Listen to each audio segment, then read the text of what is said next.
అంటే గతంలో మన్మోహన్ సింగ్ గారు ఒక ఆర్డినెన్స్ కావచ్చు లేకపోతే ఒక ఫ్రేమ్ వర్క్ కావచ్చు చేసిన దాన్ని ఇదే రాహుల్ గాంధీ గారు కూడా సేమ్ మీ రకంగా మీరు ఏదైతే టీవీలో చేసినారో ఆ రకంగా చేయడం జరిగింది.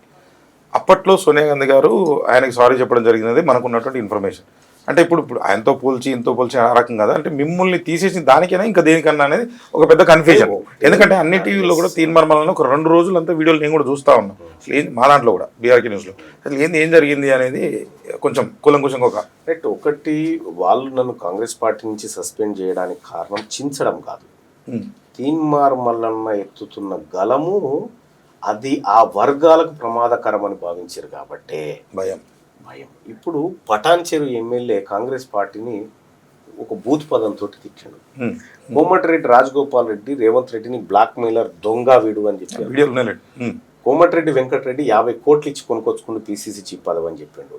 జగ్గారెడ్డి గారు నిన్న ప్రెస్ మీట్ పెట్టి అసలు టికెట్ల గురించి నేను ఆశ్చర్యపోతా ఉన్నా, షాక్ లో ఉన్నా అని ఆయన చెప్తా ఉన్నాడు. వి హనుమంతరావు గారు రోటి మాటలు. ఇక్కడ వీళ్ళు అప్పర్ క్యాస్ట్ కి సంబంధించిన హనుమంతరావు గారు మీతో లేరా? బీసీలతోనే ఉన్నాడు. అదే అయితే అప్పర్ క్యాస్ట్ కి చిన్నారెడ్డి గారు తూడి మెగారెడ్డి గారి ప్రెస్ మీట్ పెట్టి ఎమ్మెల్యేని తిట్టొచ్చారు.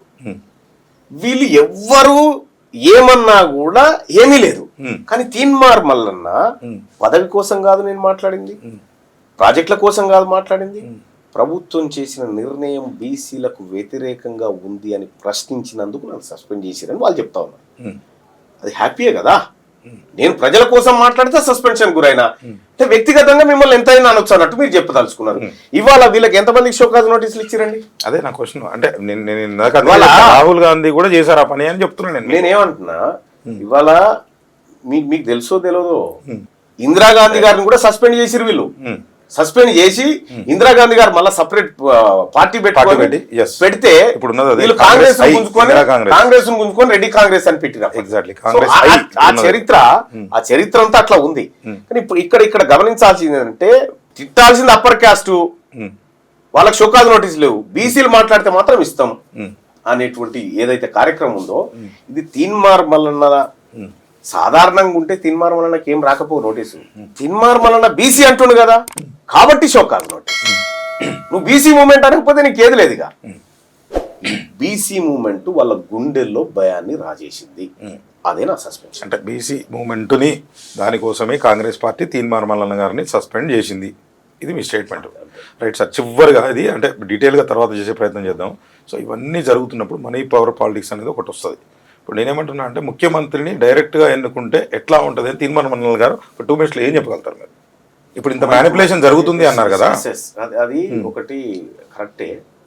ముఖ్యమంత్రిని డైరెక్ట్ గా ఎన్నుకునే విధానం అంటే ఈ రాజ్యాంగం అమెండ్మెంట్స్ ఇవన్నీ జరగాలి. కానీ ఎమ్మెల్యేతో పాటు సీఎం క్యాండిడేట్ కూడా ఓటేయాలి. అది ఎగ్జాక్ట్లీ అది ఉన్నప్పుడు కొంత మంచి జరుగుతుంది.